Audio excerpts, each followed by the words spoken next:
This week on The Destination Angler. But if you come across a creek that is, nice, like a nice willow meadow, maybe short stumpy willows, spongy ground, like, the occasional beaver pond, something that breaks up the monotony of the creek, the chances of that being more productive are better. And more productive means more food, which means more fish, and which means bigger fish. So you can catch some really nice fish in small water. You just have to kind of understand what you're looking for when it comes to fish habitat. And that was Chris Hunt on Idaho's Backcountry. Hey man, if you like the show, please share it with a buddy. Welcome to the Destination Angler Podcast, the podcast for anglers who travel. And I'm your host, Steve Haigh.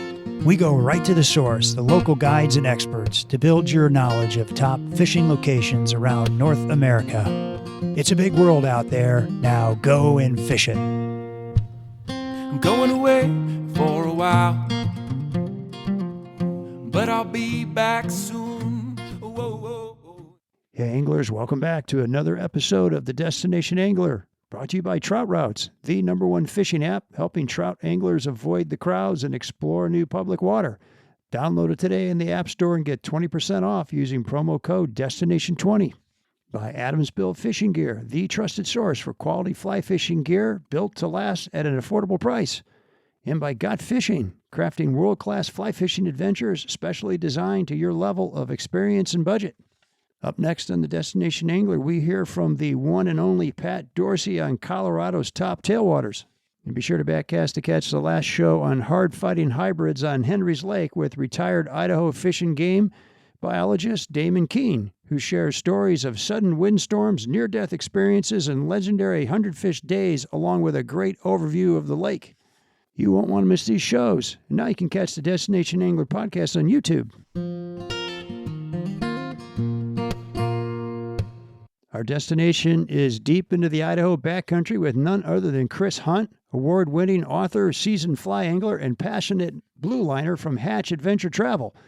Chris literally wrote the book on how to find hidden trout water, and that book is called Fly Fishing Idaho's Secret Water. And let me tell you, Idaho's backcountry is loaded from one end to the other. Today, Chris breaks down his process for discovering those hundreds of little-known streams that often are overlooked, known as bluelining, and gives us the lowdown on some of Idaho's finest backcountry areas. You'll get tips on fooling spooky fish in skinny water, cutthroat eating bull trout, finding big trout, plus some wild stories, rare mountain lion encounters, braving Alaska's Dalton Highway, and the unexpected side effects of Patagonian chilies and mosquitoes so thick they'll tug at the loose strings of your soul. Kick your truck into low lock and get ready for a wild ride with Chris. Hey everybody, as always, I am super excited about my guest today. I've got Chris Hunt here, and we're going to be exploring the backcountry of Idaho. And Chris is an acclaimed author and fly fishing aficionado, I'll call you. Idaho is home to some of the largest areas of undeveloped backcountry in the country, in the lower 48 for sure. It actually is 70% public lands, Chris. I don't know if you've ever looked that up, but I mean, most of your state is public, and that actually ranks 4th in the country. Alaska, Nevada, Utah are just a little bit ahead of you. I feel like most of us are familiar with some of Idaho's major rivers and streams like the Salmon, the Snake, and some of those famous trout streams like Silver Creek, Henry's Fork, Middle Fork of the Salmon. But today, we're going to be talking about what Chris calls Idaho's secret waters, because he wrote a book about it a few years ago. But we're going to talk about these secret waters. Chris's book is Fly Fishing Idaho's Secret Waters. And these are those off the beaten path, hard to get to, I assume sometimes, streams that maybe you haven't heard of. Of course, there are no more secrets out there with the internet and everything. But today, hopefully we can touch on some of Chris's favorite areas for backcountry angling, get you guys started on where to go, how to explore streams on your own, find your own spots, along with maybe some pro tips on how to catch more trout when you're up in these waters. So Chris is a journalist by trade, He's written several books on fly fishing, articles for Hatch Magazine, American Fly Fishing Journal, the Bonefish and Tarpon Trust Journal, and now runs a travel company, Hatch Adventure Travel. Do I have that right? You do, correct. Chris has fished all over the world, Australia to the Northwest Territories, Iceland to Labrador, Patagonia, all throughout the tropics. He's won numerous awards from the likes of the Associated Press, the Outdoor Writers Association of America, and many, many more. And he spent 17 years at TU writing for, was it their online magazine, Chris? Correct. Okay, very good. Well, welcome to the show. Thanks for having me. I really appreciate it, Steve. Great to be here. Yeah. Now you're in Idaho Falls today. Is that right? I am. If you look over my left shoulder, you'll see the snowy, miserable, crappy Idaho weather that's out there this time of year. That's why I'm sitting here in my little basement hobbit hole, getting some work done today. Well, you got to kind of like winter to live in Idaho, don't you? You know what? When I was younger, Steve, it was not a big deal. I'd double up on the fleece and put the neoprenes on, and I'd go hit the Henry's Fork. And man, now I just don't do it anymore. It's too cold. And we actually bought a little place down in North Florida where the idea was to get out of here in the wintertime. But other people have that idea too, and they keep renting it from us. So Darn it. it's more people, and I'm freezing in Idaho, which is the same as it's been for 25 years. So Yeah, I don't know. I feel like the older I get, the less I'm into the snow. totally. That's for sure. It's a trip to Florida kind of sounds good to me right about now. But your place is full of renters, huh? Yeah, we built a little house down on the Florida Georgia line, middle of nowhere, not the Florida that everybody wants to go to, which is why I like it. Blackwater rivers, and it's within about an hour of the Okefenokee National Wildlife Refuge, which has some great fly fishing that nobody knows about Really? until now. Let's don't tell anybody. That's Yeah, our not a secret. word. You didn't hear that. And it's just a great little spot. But Idaho Falls has been home for me since 1999, or Idaho has been home since 1999. I moved first to Pocatello and now to Idaho Falls, and we've been up here for since 2000, 20 years, 2005. Okay. Do you snow ski? Not anymore. Not since I had back surgery about 7 years ago, 6 years ago, and that put an end to my skiing career. I'm lucky to get on a bike now and then. That helps. A lot of walking, and I still try to Okay. fish as much as I can. There So you go. As long as you can still fish, you can at least be upright and exactly, fish. That would be really tragic if something happened and we couldn't fish, right? I mean, exactly. man. Well, all right. So I want to hear, in your mind, what makes the Idaho backcountry so incredible. Then I'm going to ask you a little bit about your book. But if you could kind of like give us the headline, what is it about Idaho and the backcountry?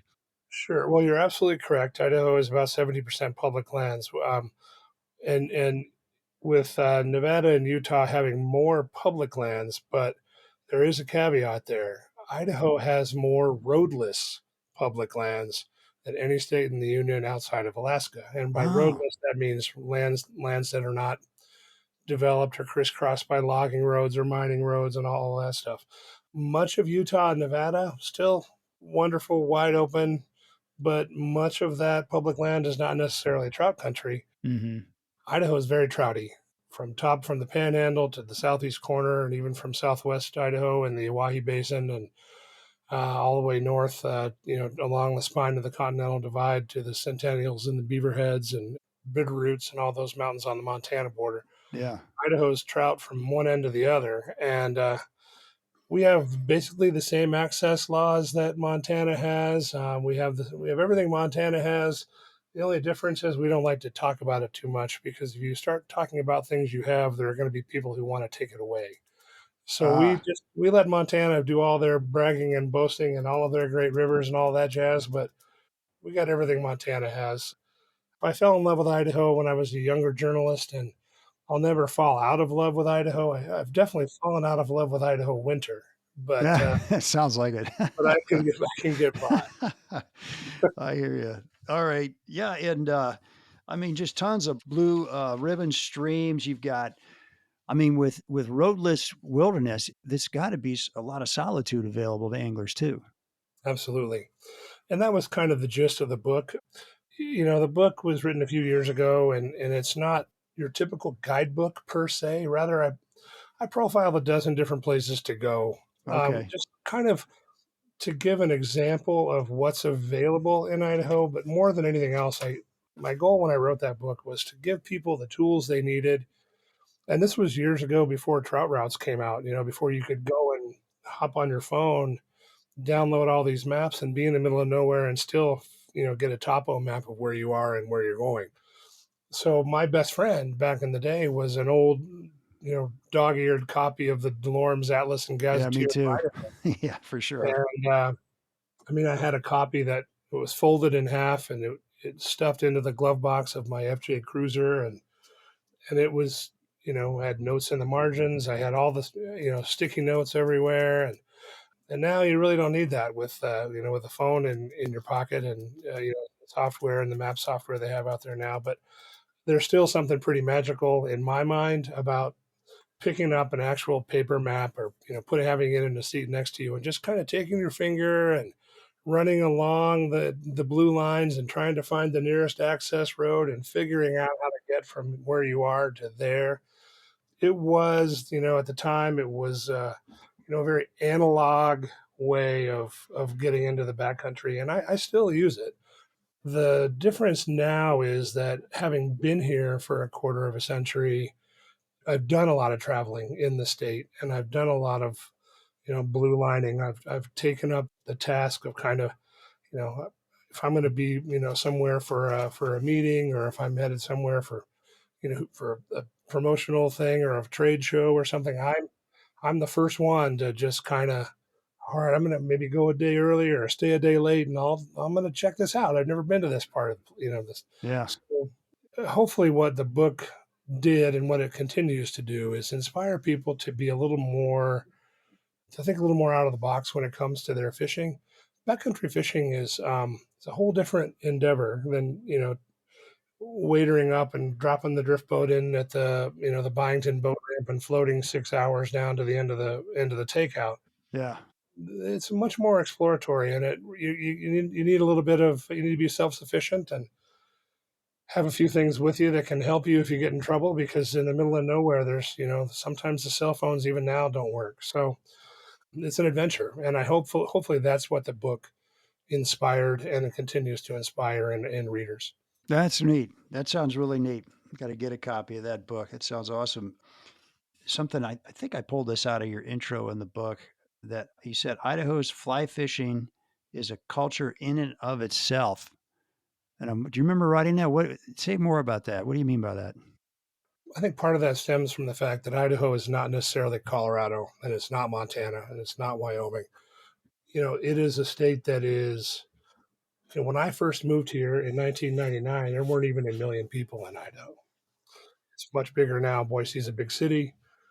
Even here in eastern Idaho, where we have, it used to be very delineated between Pocatello, Idaho Falls, and there was a little town called Rexburg. And then you get up on the Island Park Plateau, and it's kind of wild. Now it's kind of this little, mini metroplex with Pocatello, Idaho Falls, Rexburg. They throw in Rigby and Ashton and St. Anthony, and it's a much more gentrified place than it was years ago. But when you get away from these population centers in Idaho, you really are in places that not many people bother to go.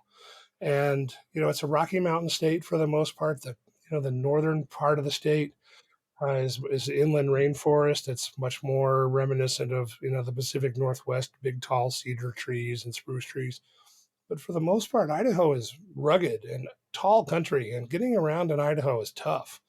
So when you commit to fly fishing the backcountry in Idaho, you're making a commitment to get away from people, get away from places, get away from services, and it's kind of got a cool little trout bum feel. You're going to ask somebody what the kind of fly fishermen they are. If they live in Idaho, they'll be the first ones to own up to it. I'm a dirtbag fly fisher who's using a 10-year-old 3 weight and a box of flies I tied 10 years ago and whatever I've picked up on the way. And I don't remember the last time I ran a cloth over my fly line, and I don't, I don't own Yeah. wading boots. I'm out here in a pair of Keen sandals, and so, it's just that it's a different feel than I get anywhere else in the country. And in Idaho, protecting secrets has become a big deal. And it's one of those things where I've written over the course of my career 3 guidebooks, one on a very specific area in Idaho, here in eastern Idaho, one that's kind of statewide, but again, more experiential rather than where to go, when to go, how to go, all that stuff. So we're getting more tuned in, I think, to the backcountry as it gets harder and harder to get out of the front country. Yeah.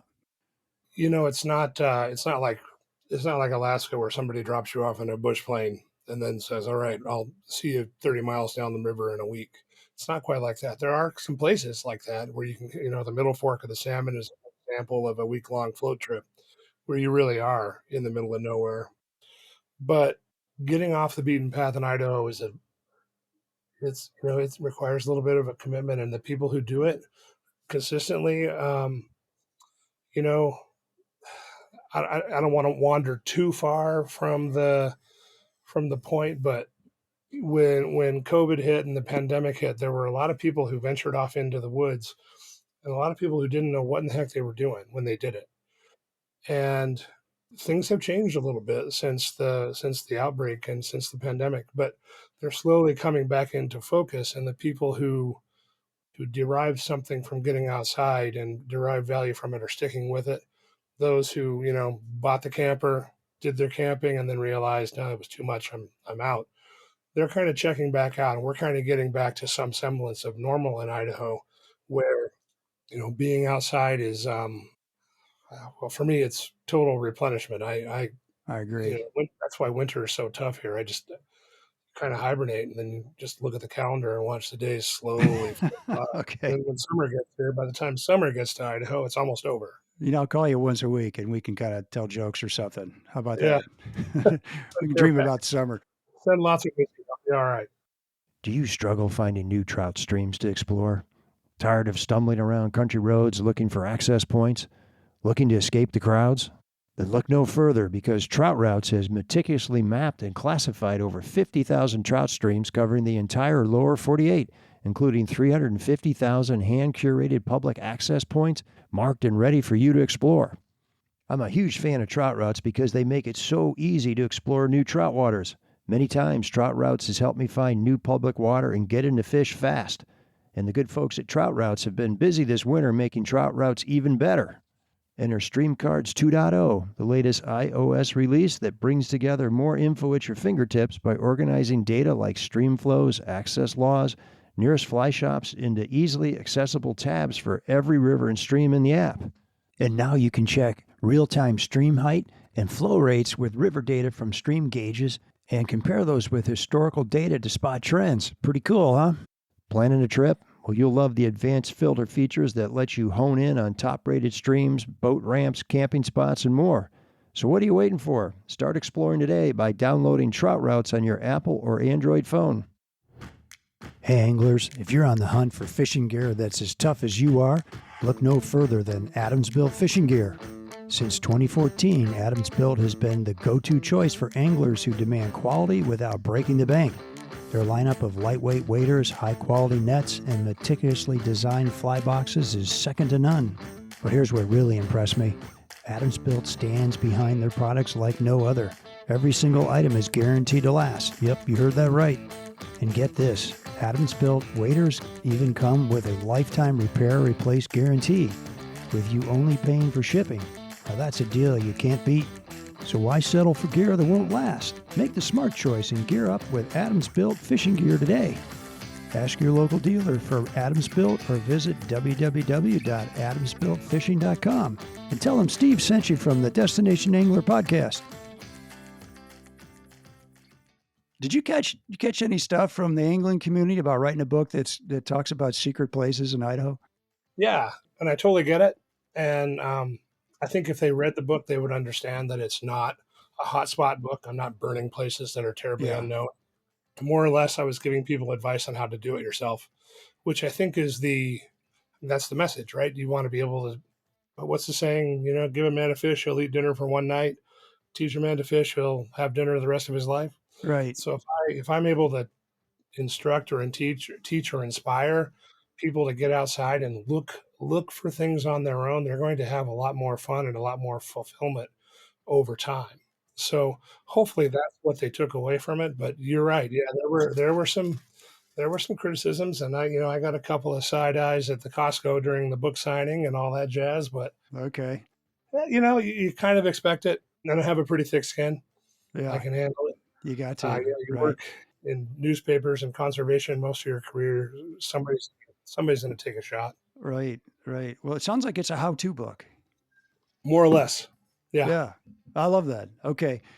But we do want to, I love it if we could give, without hot spotting, giving away specific, streams. Maybe we can mention a few of the more well-known ones. sure. But, how do you kind of think about the state? Like, I'm going to go up to the Panhandle, and these are the areas that I would go to. Or I'm going to stay in Eastern Idaho, and there's, or Central Idaho. How do you kind of break it down? Well, I'm in eastern Idaho, so that takes me essentially. I look at it from about, I would say, from maybe Burley, Idaho east to the Wyoming border, the Utah border to the Montana border, and maybe up to maybe Salmon, Chalice area, Mackey, and then western Idaho would be, the Boise area, Boise National Forest, Payette River area. Central Idaho would be the Salmon River country, Stanley, Clayton, that area. McCall would kind of fall. McCall's kind of on that border between western and central, and then you got North Idaho, which is the Panhandle and all that good stuff around. From Moscow north all the way to Sandpoint, Coeur d'Alene, Hayden, all those great places up there. That little sliver that bumps into Montana in the north end of Idaho is really beautiful country.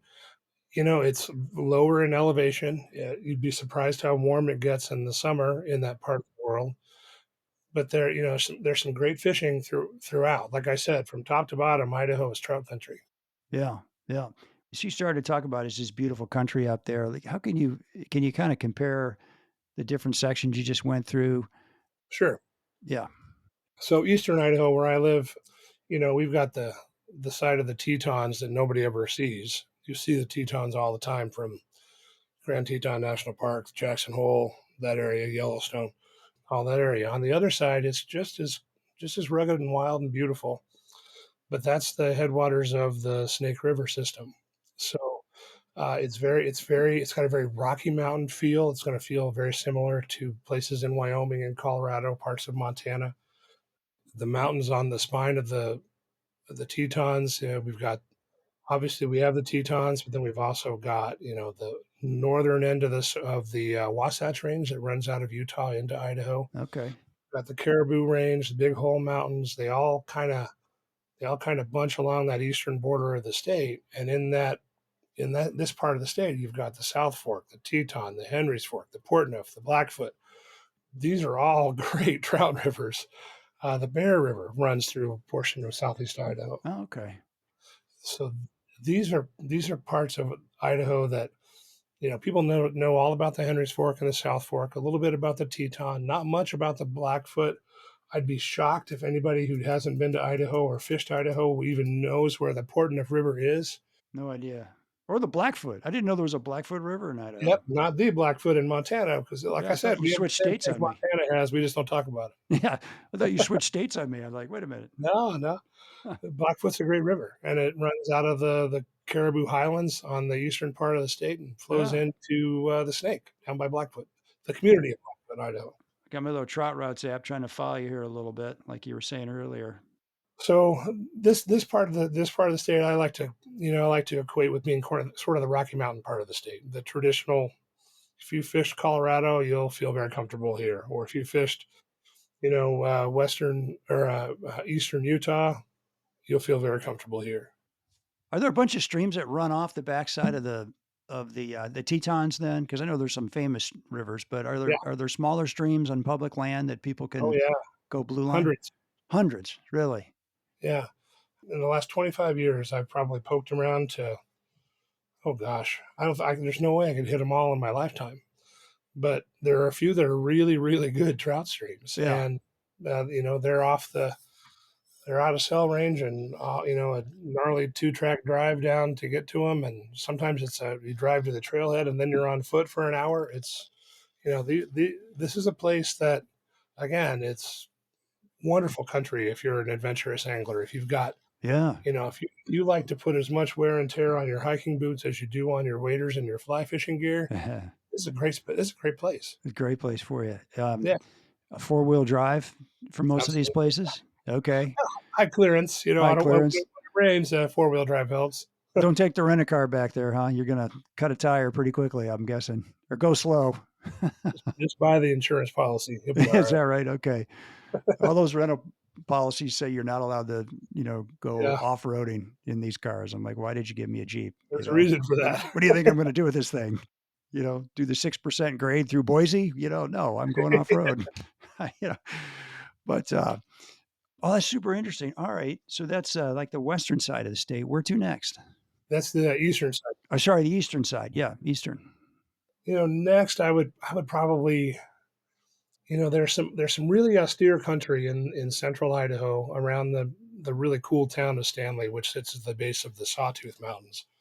And if you look at the Sawtooth through any other lens than somebody who's lived in Idaho their whole life, you're going to be in awe. I've taken people up there who've never been here, and they're like, "Man, this is cooler than the Tetons." I said, "Yeah, I know. Huh. How come I don't know about this?" Well, that's kind of the point. Now, the fishing around Stanley can be tough because it's, like I said, the country is very austere. The river is the salmon. That's where the headwaters of the Salmon River are, right at the base of Galena Summit.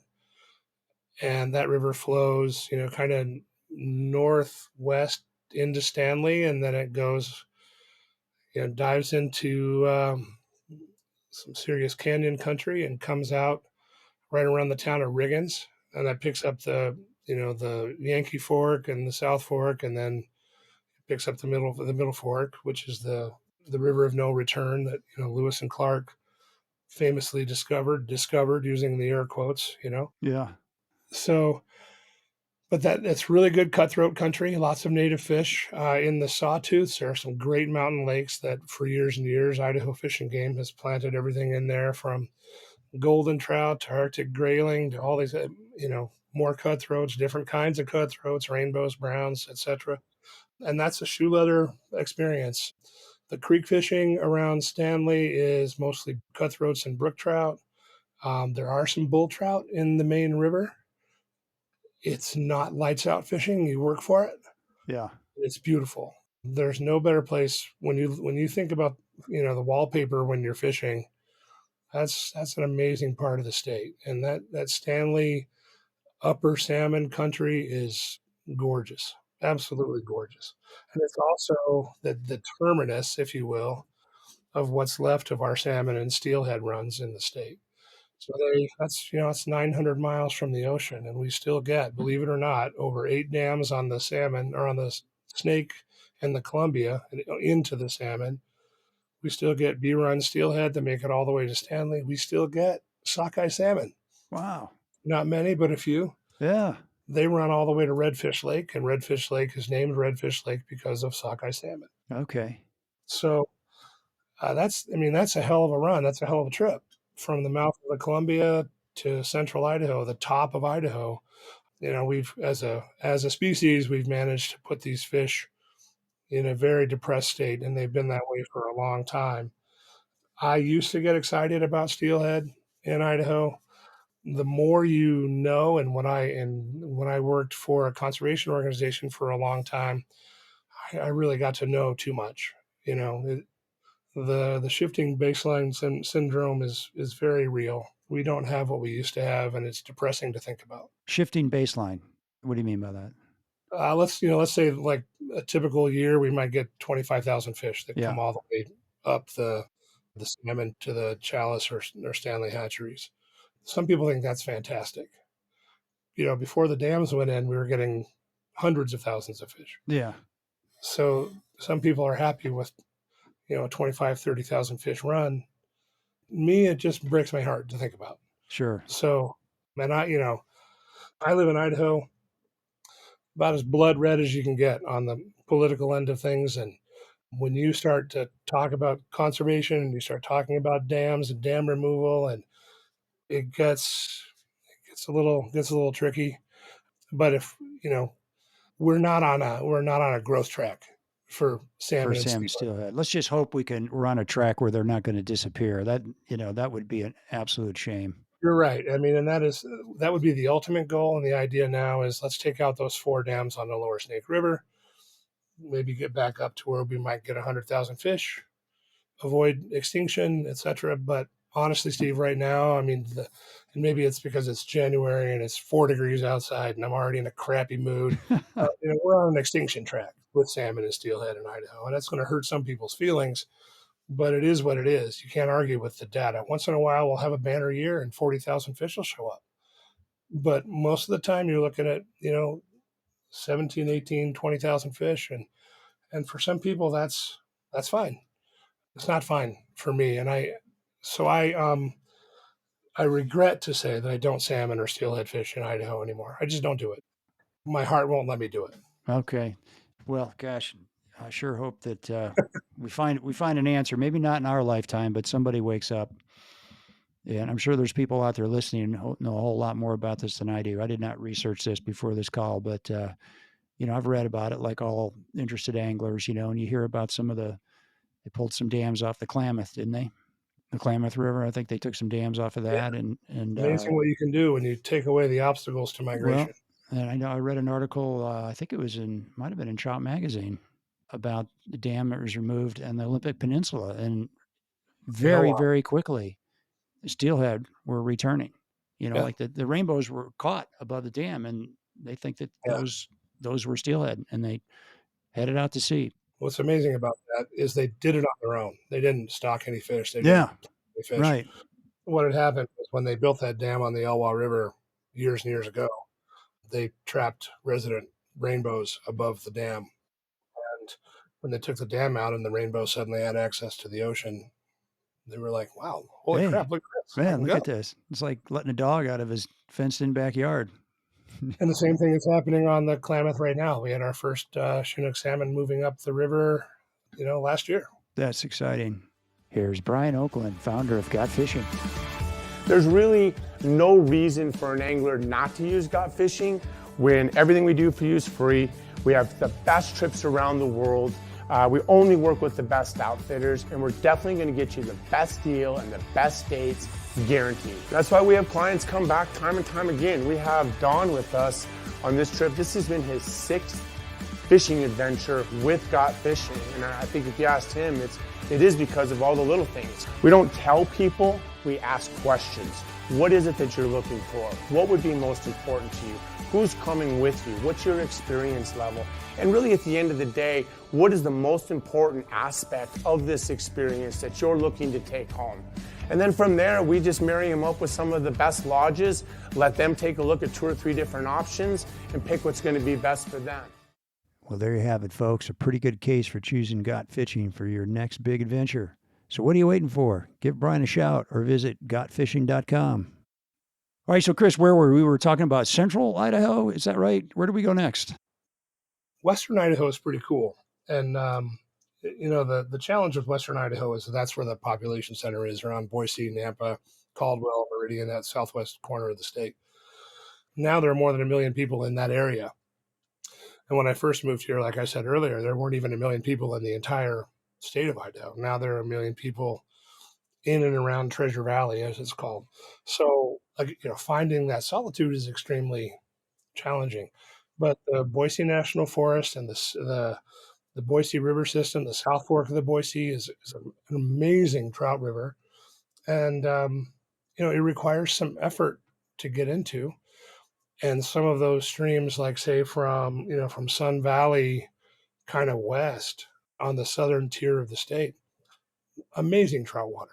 And you can get away from it. It's tons of national forest roads and backcountry byways that will take you to places where you won't see another angler. And that is, in these days, that's rare. Yeah. But you get the Payette that runs, from McCall south into that drainage.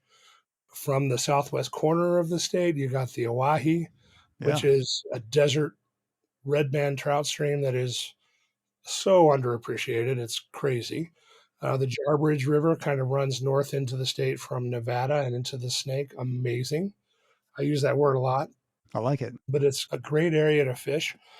And just so you know, some of that area around Bruno, Jarbidge area, some of the best smallmouth bass fishing in the country. Wild smallmouth bass that are incredible on a fly. Wow. And again, we've talked about how things have changed, and when those waters have warmed, and the salmon and steelhead can't even get into that part of the Snake anymore because of the dam at Hell's Canyon. That water is now very much an excellent trophy bass fishery. So there's still some trout. There's lots of freshwater springs that cool things off and keep trout functional. But if you like to fly fish, sturgeon or smallmouth bass, carp are great.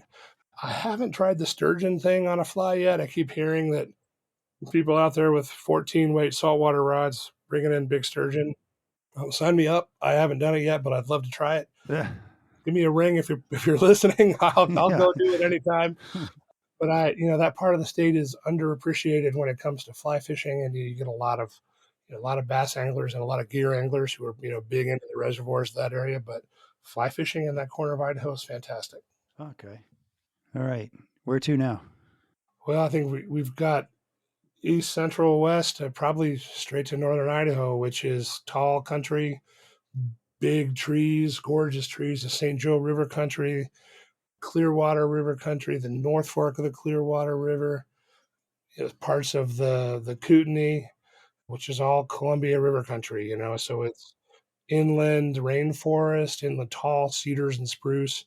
Fishing can be difficult in some of those smaller creeks because even though it looks like they're very productive with all these tall trees and all that, but the water it's cold and clear, and there's not a whole lot of bug life.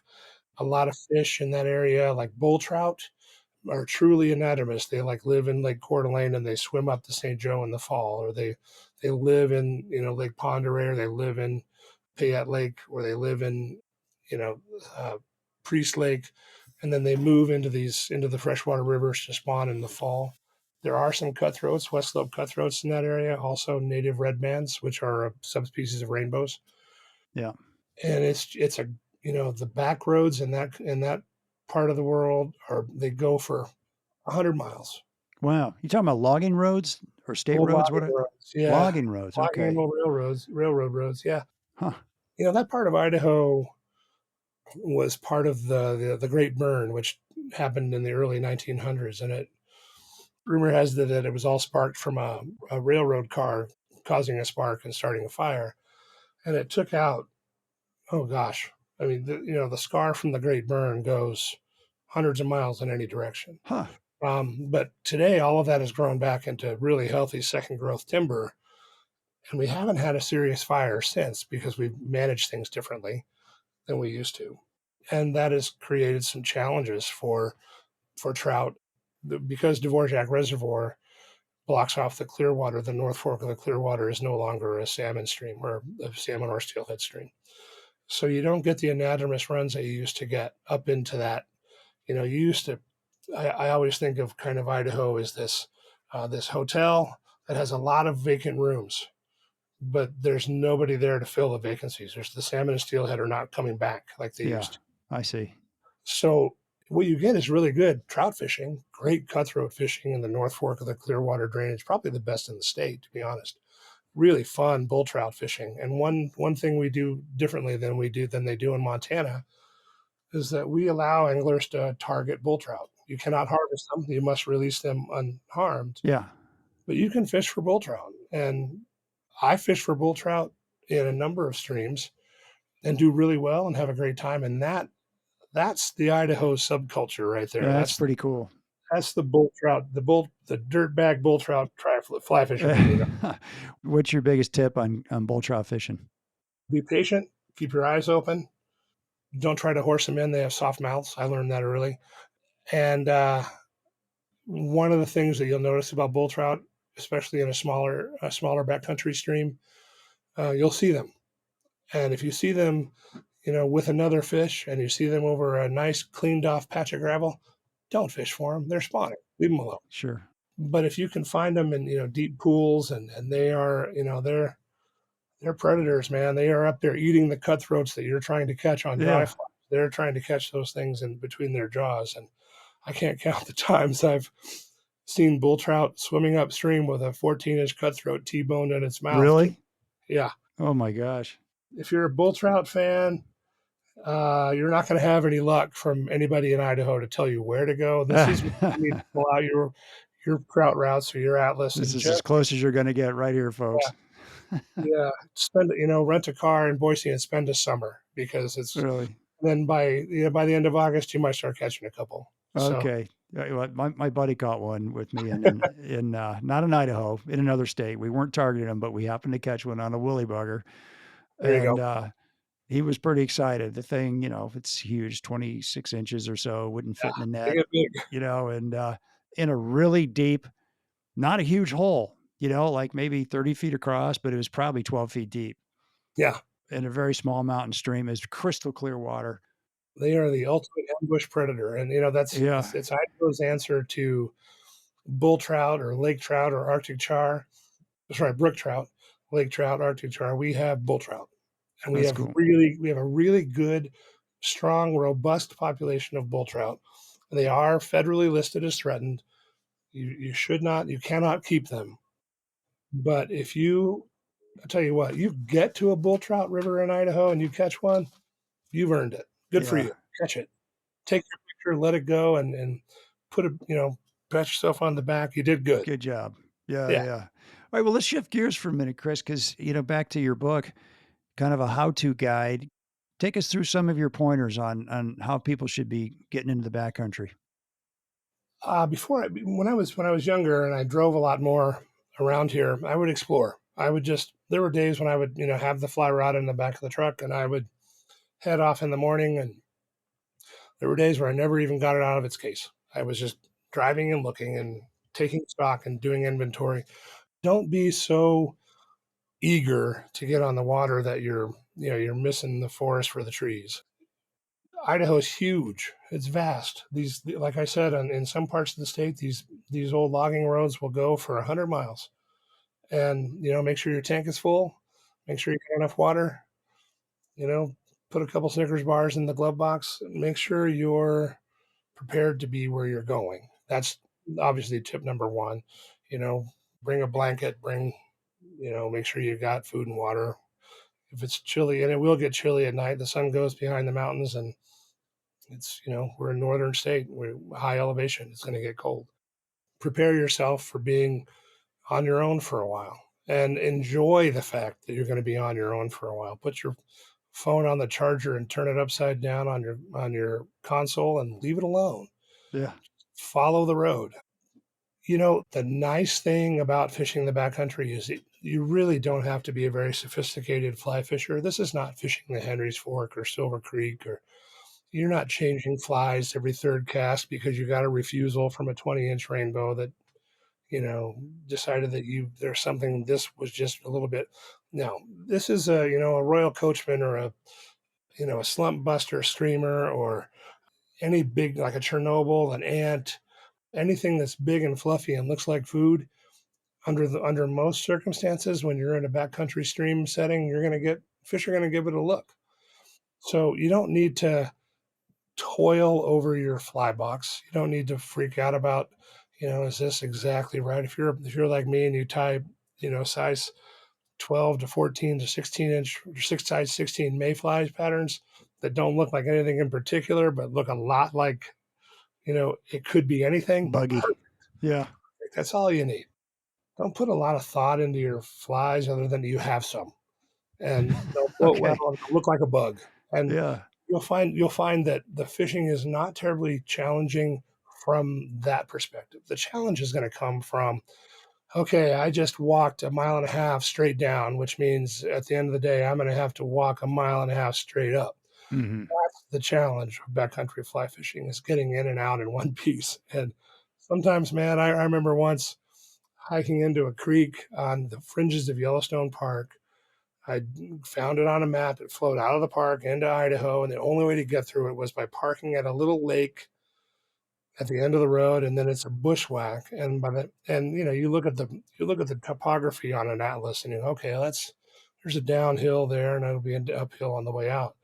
But downhill and canyon are two different words. Yeah, right. So I remember, clawing my way out of the canyon, just exhausted after a full day of fishing. And I remember, for some reason, I had my cell phone in my backpack, and I thought, oh man, I should turn it on so that at least they can find where my corpse Find the is. body. Yeah. Okay. And I got out, and I was so tired. I remember sitting down, and I had with me an Orvis, like the 4-weight brook trout rod, way back in the day, late 90s, early 2000s. Beautiful rod, absolutely perfect for what I was doing that day. And I sat down on a fallen log, and I guzzled through probably, half a gallon of water, sweat dripping off. I was exhausted, and just mosquitoes. One thing about the backcountry is they're bugs. Mosquitoes. Huh. Yeah. Listen, everything else you can say, if you don't bother it won't bother you. That's not true with mosquitoes. So, I'm sitting on this log, and I remember thinking, oh God, I'm exhausted. And I got up, and I walked to the truck another hour. And I realized when I got to the truck, I left my 4-weight Orvis brook trout rod leaning against that. Right. There was no trail. It was a bushwhack. Needless to say, it may still be out there. You didn't find it? If you found it and you're fishing it, good for you. You earned it. Oh, you're nice. Yeah, I lost it. So Yeah, just I've done that. one of those tragic stories that comes with great fishing is, you got to be aware. And like I said, the challenge isn't necessarily making sure you have the right pattern or the right size tippet or your leader's long enough. All of that matters in various forms of fly fishing. But for backcountry fishing, anywhere in the Rockies, Idaho included, and maybe especially, 3X tippet, 9-foot leader, Royal Coach that floats really well with a lot of floating on it. Yeah. You may not change flies all day. These streams typically, I imagine it varies, but do you get into a lot of these really bushy streams where you're having to cast up and down the stream? You can't, you know what I mean? Yeah, you almost always got to get in the water. Some of these, Yeah. I sent you a couple of pictures of a little brook trout stream that I like to fish over near Ashton, Idaho. You'll see in there the drone photos. Okay. Just a ribbon of water through the willows. I saw that. Yeah, look cool. The only way to cast it is being in the water, right? Mm-hmm. Or be a really good steeple caster and, having casting superpowers of John Jurasek that I do not possess. But it's one of those things where you're going to lose flies to the willows. Be patient. Don't get frustrated. It's easier to say than do. I can't count the times. Probably, I bet it's a dozen times over the years where I've hooked a willow and I've been so. Yeah, I don't let swearing on my show, but when I hook a willow and lose a fly for like the 8th time in a day, something might come out of my mouth I'm not proud of. I'll just leave it there. Yeah, the little quotation bubble with all the punctuation signals. Exactly. Yeah, totally. Yep. All right, you're in these smaller mountain streams, and I'm guessing the water can be gin clear a lot of times. I mean, I fished some of those streams where the second your leader hits the water, it's just like all the fish, the whole pot of fish is just gone, right? Yeah. And what do you do in those situations? You get upstream of them and float something down to them. What do you do? So, remember when I mentioned that you really didn't need to worry too much about all the presentation or all of that thing. But remember too that a lot of these waters, they don't see much of anything. So anything that's unusual, the first response is panic from these fish. So I like to when I come to a situation where fish are spooky in the backcountry, I will lengthen my leader a little bit, and I will do more of a drop presentation. One thing that I found that spooky fish seem to, I don't know, it's almost like you give them a Prozac and they're totally into it. Tenkara is a great way to fish small waters because you can have literally nothing on the water except the fly. Yep. So you've got a 12 or 13 foot rod, which seems totally counterintuitive in a willow shrouded creek. But if you're holding that rod high enough, you're kind of high sticking a dry fly. Yep. No leader on the water. There's no line on the water. I like it. Fly is dancing like it might naturally. That's a great way to combat that spooky fish syndrome in the backcountry. Yeah, and hope for a cloudy day. Yeah. We probably don't get.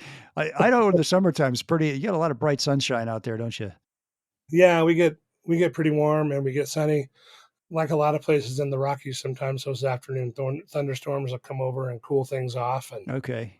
and then that's right after that rain stops, or even as the rain starts. As long as you're not getting a lot of lightning, it's a pretty cool time to be out there. So are you on top most of the time or in those little streams, or are you sometimes dropping something off of a dry? I found that the time of year matters Yeah. for that. Here's an example. I fish a little creek outside of Alpine, Wyoming. That's actually in Idaho, but you have to go to Wyoming to get to it the easiest way. And in early in the year, the water's a little off color. We're still getting snow drainage and runoff, and you're always told, oh, cutthroats don't eat streamers. They're dry fly fish. They're stupid. They're brain dead. They're whatever. That time of year, a small streamer like a size 10 bugger or a slump buster or something like that, you can hammer cutthroat Really? and decent big fish. So, but you're right. For the most part, backcountry fishing is really friendly to dry fly anglers. And if it works and you're catching enough fish to satisfy whatever it is in you that you're fishing for, then why switch? Why put on a nymph under a bobber when you can throw a stimulator and catch the same amount of fish? Can you think of a time where you've been really surprised by the size of fish you just pulled out of some little stream? Yeah, lots of times, Really? lots of times, and not just in Idaho, but throughout the Rockies. If you find good water and your timing is right, you'll catch decent fish. Yeah. Say more about like, because I love just catching trout, but every now and then it's nice to get a nice one. So what are you doing differently when you're catching So bigger trout? one of the things that I like to look for when I'm looking at backcountry trout waters is a connection to a bigger body of water, preferably a lake. So knowing what you should know as a trout angler who lives in the West, the cutthroat spawn in the spring, rainbow spawn in the spring, whitefish, browns, brookies, all fall spawners.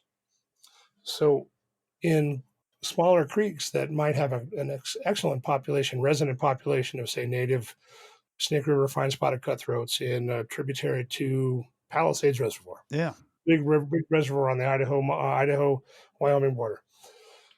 Think about fishing that creek in June and early July rather than late July, August, because that's when the fish from the lake are going to be in that creek, and the lake fish are going to be bigger than the creek fish. Mm-hmm. So you can do some amazing damage if you really wanted to, if you're smart enough and understand when fish run and how they migrate. So I like to look for creeks that have connections to lakes and consider the migration patterns of the fish that we know about. And you'll find that you'll have a better shot at catching bigger fish in the spring and in the fall with brown trout and even with brook trout when they're running. So that's one thing I like to look for.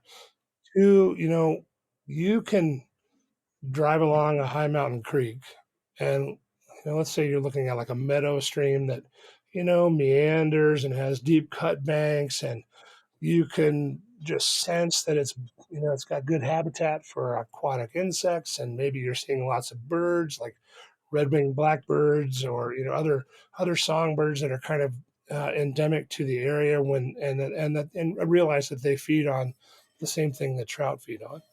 That creek is probably going to be a little more productive and be home to bigger fish than something that's just sliding over gravel and as clear as a bell, and maybe instead of willows or sages and marsh grass, you got big tall lodge poles, and it's just the creek is in a hurry to get somewhere.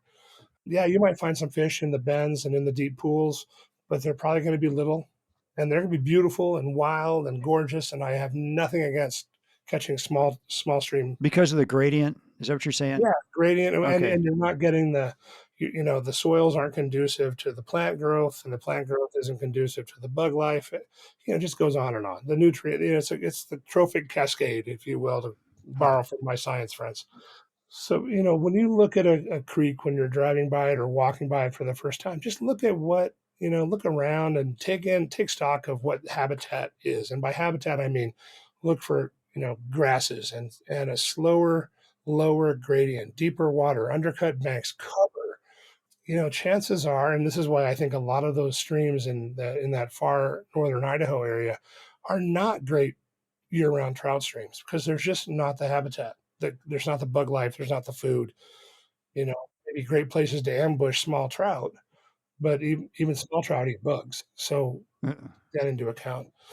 But if you come across a creek that is nice, like a nice willow meadow, maybe short stumpy willows, spongy ground, like the beaver pond, Super connected. Yeah. something that breaks up the monotony of the creek, the chances of that being more productive are better.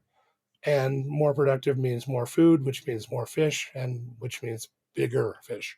So you can catch some really nice fish in small water. You just have to kind of understand what you're looking for when it comes to fish habitat. And for a lot of my life, I was the guy who I just want to go fishing, man. I just want to fish. I want to catch fish. I want to catch lots of fish.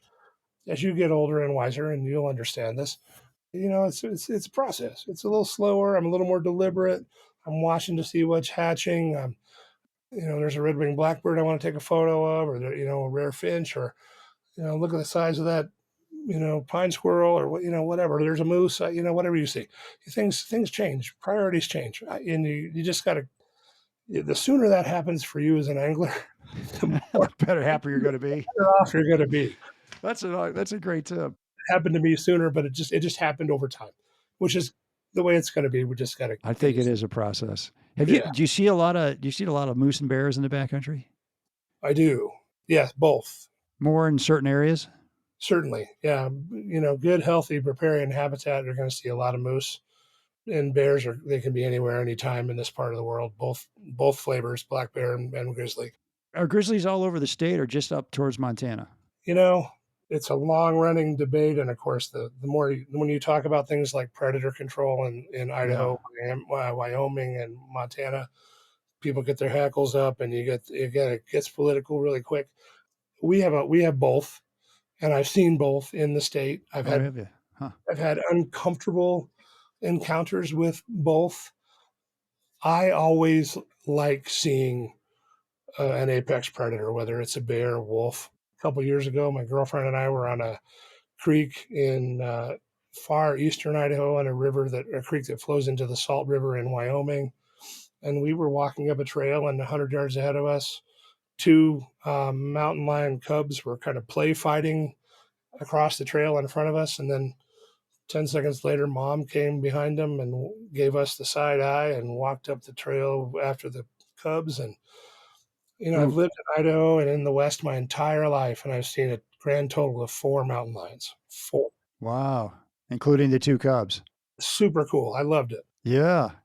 But bears, you'll see bears every year. So you're taking bear spray with you, I'm sure.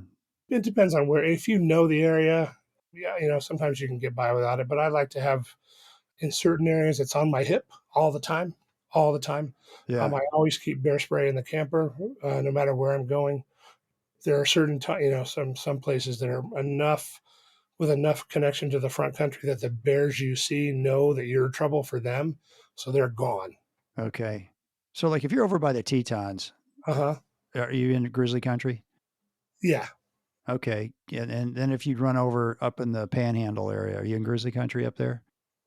In theory, yeah. In theory, okay. There are some up there. There are not many, and they've learned to duck and cover. Okay. Officially, Idaho is not under the federal grizzly management plan. It's a Wyoming, Montana thing at this point. We have grizzlies. Our state legislature is very conservative and very agrarian. Idaho is a very agrarian focused state. You've heard of Idaho potatoes and the Idaho dairies. Yeah. Right. We grow the world's greatest barley for all the beer that you drink. We are fantastic when it comes to agriculture, cattle, grain crops, potatoes, sugar beets, all that So stuff. there are flat areas in Idaho to grow all this stuff. Right. Okay. Sacred River Plain. But the result of that is a long-standing, very traditional perspective when it comes to predator control. As a rule, in Idaho, you don't like wolves, you don't like bears, you don't like big cats. Period. End of story. Those of us who fly fish and appreciate intact ecosystems and habitat that works, don't tell anybody, but I love it when I see a bear. I love it when I see a wolf. I love it when I see a giant moose, a mountain lion. The 4 times in my life that I've seen mountain lions have been, I'll never forget them. Yeah. Now, I don't hunt like a lot of folks hunt. I do hunt some hunting. Elk hunters, traditionally, not big fans of wolves, not big fans of bears. Right. It's a cultural thing. We're the strong, independent Western, lifestyle that sometimes, again, can't see the forest for the trees. All right. Let me ask you this, Chris. So I read some of your blogs. You're a heck of a writer. I mean, I really get a kick. Thank you. Let me read this one. This is about a trip to Northwest Ontario. And you wrote, after a quick bushwhack, we start to sweat a little and emit a bit of heat. That's when they came. They'd show up out of nowhere like a squadron of Messerschmitts suddenly appearing over London. And I think you're talking about mosquitoes. Yeah. Do you remember that trip? What happened on that trip? We were at a really cool place in Northwest Ontario. There's a bunch of great stories around that trip, but this one focuses on mosquitoes. And it's end of June, late June. You fly in on a de Havilland Beaver, which is the coolest ride. Oh, yeah, I've been on those. They're awesome. Fantastic experience. You land at this lake, and then you're fishing. You fish for pike in the lake. Pike, and there were some walleye in there that we were kind of indifferent about. A lot of people love walleye because they're delicious, and I totally get it. But in the rivers that connected the lakes, there were some, 6 to 8 pound brook trout. Amazing Wow. fish. Wow. You had to work for it. So, we were in little canoes, and the guides would take us in the canoes, and then there are certain areas where the river's just can't do it. So they put you out on the bank, and they say, all right, walk down, a quarter of a click. We'll meet you at the bottom of the rapids.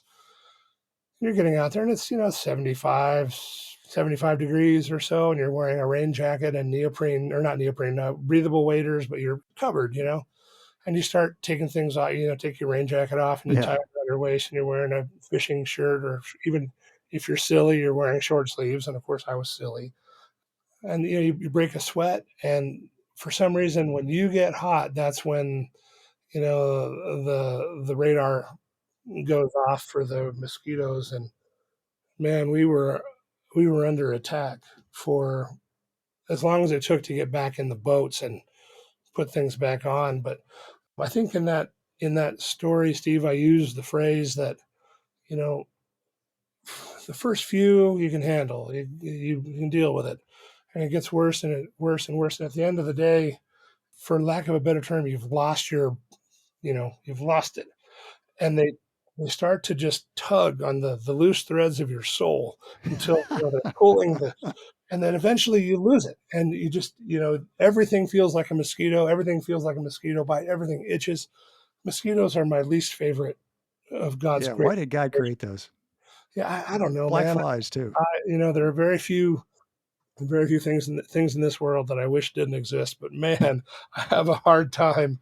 Being defensible when Yeah. it comes to mosquitoes. Isn't that why God made DEET? Didn't that do anything? But if you've ever had a handful of fly line melt in your hands because Tip it. Yeah, keep it off your fingers.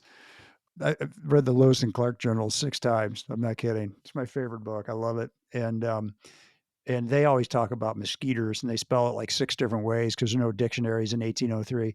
And but can you imagine, like, what did you do back then? You did not have DEET.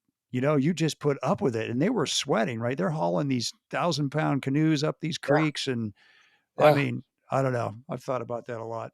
There's absolutely there's no reason that this part of the world should have been settled by human beings. And the fact that there were human beings before the Europeans got there proves that there were people that are a hell of a lot tougher and more resistant to things. Really tough. Than the Europeans. All right, now I got to ask you, did you drive all the way from Idaho up to the Brooks Range in Alaska? Do I have that right? I drove all the way to Dead Horse on the Arctic Ocean. Yes. On the Arctic Ocean. Yes. In this Dalton Highway. You've heard of the ice road? Yeah, with the pipeline running along That's the ice road. Yeah. What was that like? It was the most amazing experience of my life. I'd do it again in a minute. Really? What was amazing? It's just like, isn't it tundra? I was probably at the time, it would have been, let's see, 40, 47 years old. No, I was younger than that. Probably 40, closer to 43 years old. And it's fishy from one end to the other. I started here in Idaho, went up to the Ruby River in Montana, Yeah. and the Ruby, I went up to the Bitterroot, East Fork of the Bitterroot, walked into the Anaconda Pintler Wilderness area. I've been in there. Yeah. From there, I went north to southern BC, fished the elk. Oh, cool. Unbelievable fishing. From there, I went north up through Jasper, which burned to the ground last year, by the way. We were talking about wildfires earlier. Port Jasper is no longer what it was. Really? Wow. From there over to McBride, British Columbia, up to Prince George, I believe is the name of the community in BC. From there, you get on the Alaska Highway and you drive up, Fort Nelson, up through the Liard River country into the southern Yukon. And you stay on the Alaska Highway and you go through cool places like Destruction Bay. What a great name for a place, Destruction Bay. And you realize when you drive through it, it's just a dead glacial valley, just rocks and rocks. And then when you run out of rocks, there's some more rocks. And then you get up into Toke Junction, Alaska. You get into really cool pike and grayling country. I spent some time on the Denali Highway between, the Parks Highway and the Richardson Highway. Drove up to Fairbanks, fished the Chena, which is unbelievable country. Big, beautiful grayling, 18, 20-inch grayling, 20-inch grayling, no kidding. Wow. And then I drove from there up onto the Dalton Highway, and then you top over Adigan Pass on the Brooks Range. You go through Gates of the Rockies National Park and Preserve. I mean, this stuff just every time you turn a corner, your brain explodes. Oh my God, look at that! Look at that! Is that beautiful? Absolutely incredible. You see everything from caribou and muskox to big brown bears, black bears. I think my bear total on that trip was something like 17. Yeah. From the road. It was amazing. And then you get up on the tundra, and the grayling fishing is phenomenal. Dolly Varden, Arctic char, more pike, lake trout. Just an experience that, I mean, if you ever have what I didn't take into account that I should have was Canadian gas prices are insane. We think our gas prices are bad. Really? Yeah, you'll understand why they're freaking out about all these tariffs.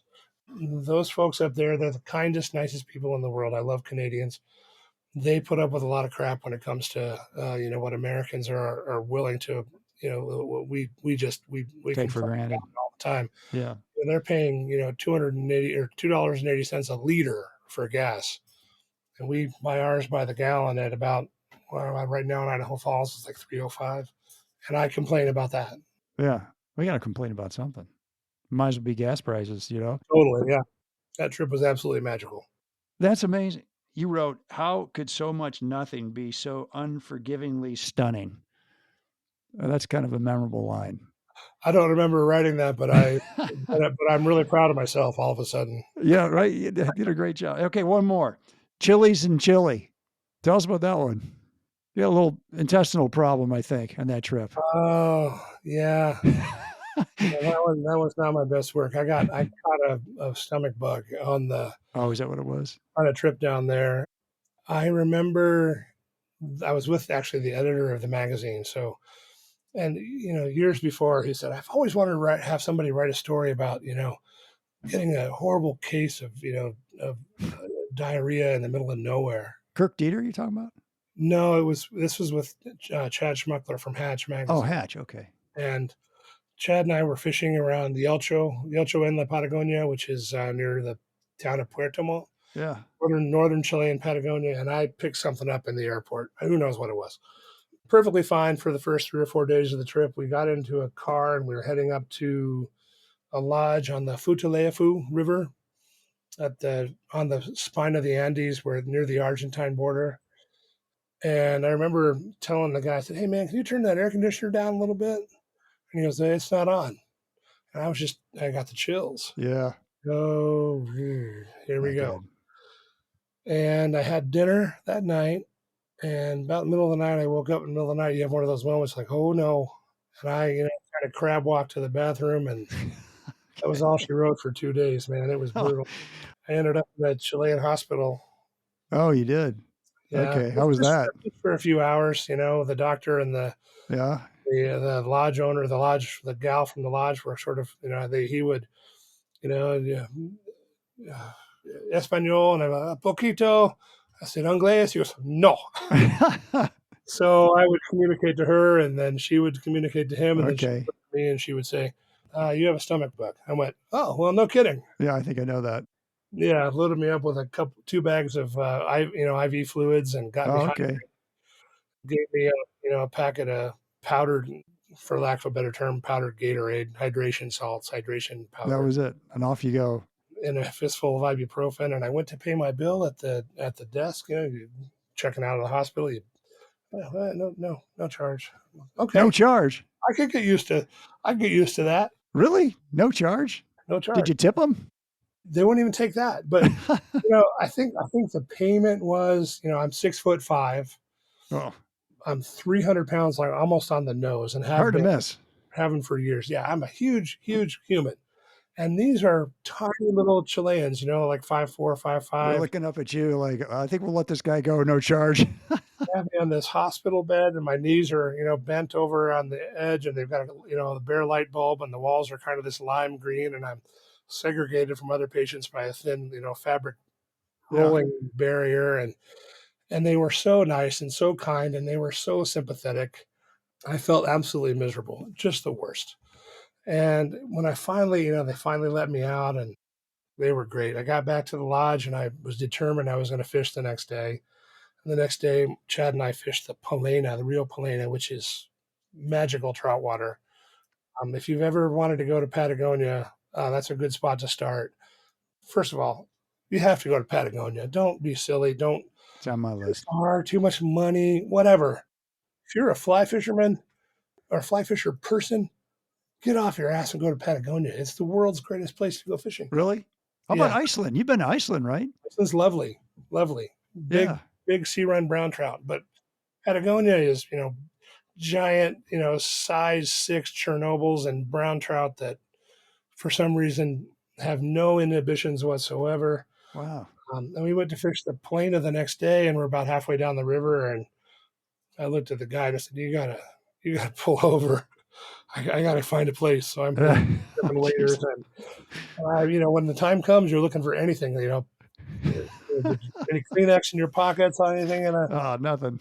All I found was my Yellowstone National Park fishing license. So. Oh no, really? You were going to frame that, weren't you?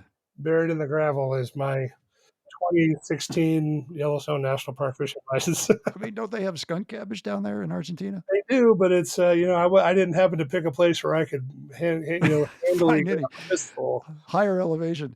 I got to ask you, where did all this interest in fly fishing, the outdoors, and writing, where'd that come from? I mean, you went to journalism school, but what was your life like growing up? My grandfathers, both of them, my mom's dad and my dad's dad, were fly fishers. Oh, okay. And my dad never caught it. He doesn't fish. He plays golf. Lives on a golf course in Central Texas and has a great life. Good for him. He never fished. My grandfathers on both sides, the bonus was they were good friends with each other. So they would, all the cousins and my brothers and my cousins from both sides of the family, we would get together and hop in the motorhome, an old 1976, motorhome that sounds awesome. Only 1976 motorhomes smell like. If you know, you know. And you got a bunch of kids and 2 old guys who are, chain smoking cigars and oh, like that. Okay. Playing poker and sipping whiskey all night. And you get up the next day, and they're already up. They've been up for an hour. They're drinking camp coffee and BSing around the fire, and then they get the rods ready, which was a conglomeration of fly rods and spinning gear and worms in the old tin sliding containers, and they just send you down to the creek. And I remember this. It was the only time my grandfather would ever let me have a pocket knife in my pocket. Oh, at the age of 7 or 8 or 10, and the words were, "Don't come back without that pocket knife." And I remember one day cleaning fish, and I caught a couple of nice rainbows and had cleaned them, and I was so proud that I had cleaned them. And I walked back to camp, and I realized, oh no. I ran back to where I was cleaning the fish, and thankfully I found the pocket knife. Oh, you found it. And I brought it back. So not only did I go back with fish, I returned the pocket knife. So it was, my life didn't end that day. But my grandfathers were both anglers, and I'm eternally grateful to both of them. And they're both hopefully right now fishing trout streams in the sky, having a time of their Yeah, life. how about that? Yeah. Oh, that's cool. How about writing? When did the lights go off that, man, I'm a good writer? Like a lot of people, I had a really good English teacher in my formative years, and they recognized that I could spin a yarn here and there, and encouraged me. And when I went to college when I went to school, I went with a plan. I'm going to come out and I'm going to be a reporter. And I damned if I didn't. I didn't switch majors. I didn't. I'll be the first to admit that I got my C in college algebra, and I dropped the mic and walked over to the English department and said, "Okay, this is home. Let's figure out what we can do here." It was just one of those things where I'd always wanted to do that, and I'd shown some aptitude, and it worked out.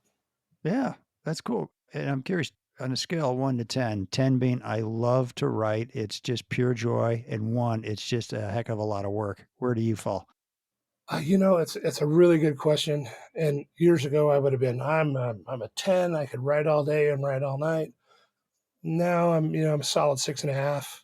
It's work, huh? It. I love the gathering process. I love talking to people. I love like I just did a little story for our local newspaper about our fly fishing expo that we have in Idaho Falls. And every year I do this for the chapter. I don't get paid for it. It's one of the things that again, you mentioned earlier, what can you do to give back to the conservation world? Well, this is one of the things I can do. I can just, I can spend a couple hours writing a story for the newspaper Sure. that gets people to come to the expo, that gets people to donate money to the fishing club, that helps when it comes time to plant willows next summer. So that process of talking with this young gal who's the granddaughter of Lemoyne Hyde of Hyde Drift Boats. She's running the fly shop in Idaho Falls now. She's a great kid. She's 26 years old, just had her first kid. And I spent an hour in the fly shop just BSing with Madison Hyde and had a great time. And I'd never met her before. We were just, we had fun. We talked. I took pictures. We talked a little bit. Her interview will be in the paper. That part of the process is really fun for me. I've always liked to be able. Yeah, right. But when it comes time to sit down, and honestly, much of my living these days comes from writing, and often writing things that I have very little interest in. Oh, that'd be hard. Well, it is what it is. Yeah. So some things are a chore, and then some things are an absolute pleasure. And like I said, if I had to average it all out, making a living as a writer, a solid 6.5. Okay. How about what's this little black book you wrote with Kirk Dieter, who's the editor in chief over at TU Magazine? There's a great story behind that book. I first met Kirk, man, 2007. I was working for TU, and we had a conservation project on the Wyoming Range, which is a beautiful range of mountains between Pinedale and Afton, Wyoming. It's the range of mountains that separate those two. They're not terribly dramatic. They're not like the Wind River Range that is just stunning and beautiful, or the Tetons that are rugged and gorgeous. The Wyoming Range is more subtle, but it's also the birthplace of three great American rivers. At the top of Tri-Basin Divide, if you go to the east, you're going down a creek called LaBarge Creek, which flows into the Green River, which flows into the Colorado River. That is the extreme headwaters of the Colorado. On the same divide, within a mile, is a river called the Grays River, and the Grays River runs almost due northwest, and it flows into the Snake at Alpine, Wyoming. And the Snake, of course, flows into the Columbia River.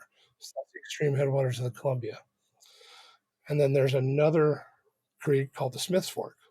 The Smith Fork flows to the south, and it ends up in the Bear River, which ends up in the Great Salt Lake. Yeah. So, Bear River, by the way, the longest river in the world that does not flow into an ocean. A little bit of trivia. You'll pick that up. Goes into Salt Lake. Yeah. Yeah. So those three rivers, that's a closed basin, the Great Basin. So those three rivers start in the Wyoming Range. And I met Kirk up there. He was writing at the time for Field and Stream, and he came up with Charlie Myers, who was the late, great outdoor writer and editor for the Denver Post. I grew up reading Charlie Myers, and having Charlie Myers on my media trip Oh, in the Wyoming range was, I was starstruck. I remember I greeted the two of them at the door of the place we were staying. I gave them each a cold glass of whiskey, and I said, "Come on in, let's figure this out."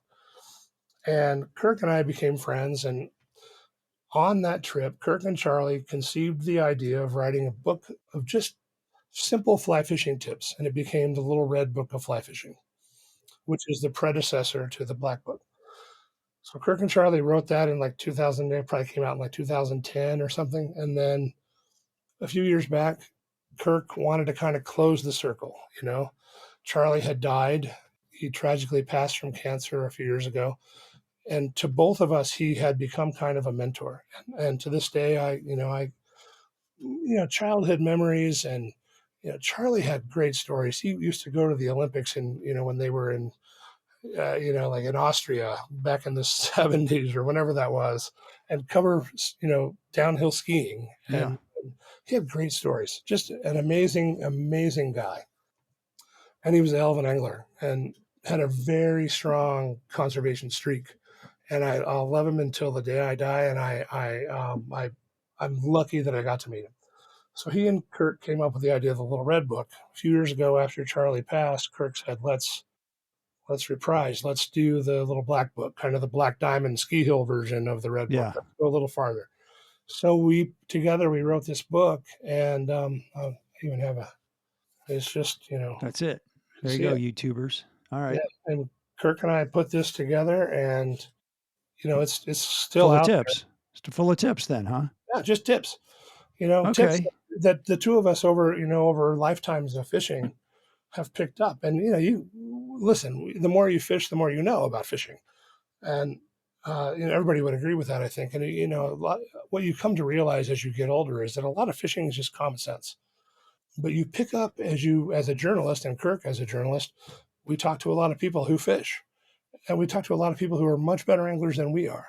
So we take from those conversations, and we kind of, maybe we're stealing their ideas, but we give them credit. But we liberate the ideas from the idea holder, and we put them into a book, Okay. and everybody gets them now. So You're a sponge, Chris. I think you're kind of a sponge when it comes to this collecting thing. when you do something for 35 years, you can't help but soak some of it in, right? Oh my gosh. Well, that sounds like a really interesting book, and I might have to pick up a copy of that. So, all right, last two questions. One is, what's your favorite shore lunch? Assuming you're taking lunch with it when on these hikes. And then also, I want to know, like in Idaho, can you think of a really cool little restaurant that's tucked away somewhere that not everybody knows about that's like really awesome? In Idaho, there are some great restaurants. Okay, I'll answer the last one first. So I mentioned earlier that if you don't live in Idaho and you've never driven through Idaho, you probably have never even heard of the Portneuf River. And the Portneuf flows through a little resort town called Lava Hot Springs, not Lava Hot Springs, Lava Hot Springs. It's just like the town in Colorado that is not pronounced Buena Vista, but it is pronounced Buena Vista. Mm-hmm. Lava is lava. And there is, this is going to sound crazy, it's the greatest Thai food I've ever had in my life. And Really? a lot of people would agree. It's right on the top end of town as you're heading out toward the east to go over Fish Creek Pass. There's a little restaurant called, and just says, it looks like an old rebuilt gas station, Thai food. Really? If you drive through on Highway 30, stop and have some. In Lava, Idaho. Lava Hot Springs, Idaho. You'll love it. There you go. All right, one more. You got another one? How about up in the Panhandle or near Stanley? How about in that area? Stanley there's a great pizza place in Stanley. I can't think of the name of it, but there is a great pizza place. That's the thing in the West for some reason. We do breweries and we do great pizza. Yeah. West Yellowstone has fantastic pizza. Do they? Okay. Yeah. I'll check it more than out. one place, but really good pizza places. Island Park. There's at Ponds Lodge in Island Park on the Buffalo River, which flows into the Henry's Fork just downstream of the restaurant. There's a restaurant. It's a bar restaurant, and it caters to in the summer it's fishermen, in the fall it's hunters, and in the wintertime it's snow machine riders. the Ponds Lodge, order the poutine, which is Canadian. So forgive me, my friends in Canada, for suggesting the Canadian dish. I don't normally like poutine because why would you ruin a perfectly good order of French fries by smothering it in soggy gravy? No, thank you. But poutine at Ponds Lodge comes with short ribs. Oh my God. Short ribs. Okay. How Yeah. about, have you been to the Headhunters Fly Shop on the Henry's Fork, and they got that restaurant overlooking the river back there? Have you eaten at that little place? I've been to Trout Hunter. Trout Hunters. That's it. Trout and Hunters. yes, and that restaurant is exceptional. That's a good one. Yep, Love that that is a spot. good one. There are so many, and at the same time, there are so few, right? I mean, they all kind of come together. Three Forks, Montana, I think there's a restaurant called the Sacagawea or the Sac. Oh, The food is incredible. At the time, the pastry chef was a revelation. If you're ever in Swan Valley, Idaho, and chances are you'll want to stay at South Fork Lodge, but you won't be able to because it'll be full. It's one of the lodges that we sell with Hatch Adventure Travel that we sell that is so hard to get into, and it costs a lot because it's worth it. can you eat there though? It's like like the appendectomy and a divorce. They cost so much because they're necessary and they're worth it. This restaurant, the restaurant in South Fork Lodge, that is run by my friend Oliver White, and the lodge is owned by Oliver, and then he's got a business partner that you might know, Jimmy Kimmel. Oh, really? Okay. In and out. But Jimmy is a big Evel Knievel fan, and the bar in the South Fork Lodge is kind of a tribute to Evel Knievel. It's called The There you Machine. go. Why not? Great bar. But the restaurant, you can get a table, an open table. Oh, there you go. Restaurant, the fried chicken is amazing. In the morning, they do a biscuits and gravy where they invert it. So essentially, they put gravy down on the inside of the plate and then drop a couple of gorgeously pan-fried biscuits in there. And Yeah. Okay, I'm getting hungry. All right, Chris, what about your shore lunch? What do you take with you when you're fishing? well, for me, it's pretty simple. I'm a beef jerky, Really? can of sardines and some crackers, something simple. I don't normally do a big shore lunch, but if I'm fishing in the North Country in Canada and the guides are willing to, kill a pike or a walleye for me, hands down the best shore We'll do lunch that. in the world. Yeah, I agree. Awesome. Oh man. Well, hey, this one went a little long, but I think it's worth it, Chris. So thanks for being on the show. You did a great job. Thanks for having me, Steve. I really appreciate it. Yeah, absolutely. So how can people get in touch with you? So the best and fastest way to get in touch with me is through my day job at Hatch Adventure Travel. We sell trips all over the world and have a great destination lineup. And my email address is chris@hatch.travel. That's the Okay. best way to get in touch with me. Perfect. Well, Chris, thank you for being on the show. Wish you extraordinary success and all your adventures to follow. Hope you have many, many more. And folks, thank you for listening to another episode of the Destination Angler Podcast. And we will post a bunch of these pictures that Chris has sent me, some beautiful shots of the places he's been talking about. We'll put those out on our website and also on Facebook and Instagram. So please check that out. And maybe we can get a couple of pictures of some of his top fly picks for the backcountry in Idaho. That'd be cool. You can DM me or email me with comments and suggestions at shaig@destinationanglerpodcast.com. If you like the show, please share it with a buddy. As always, our music is by At Brothers Fountain. Hope you enjoyed the show, and we will see you again soon. Tight lines, everybody. Well, I'll go from the land to the shining sea. But I know there's more to life than what the eye can see.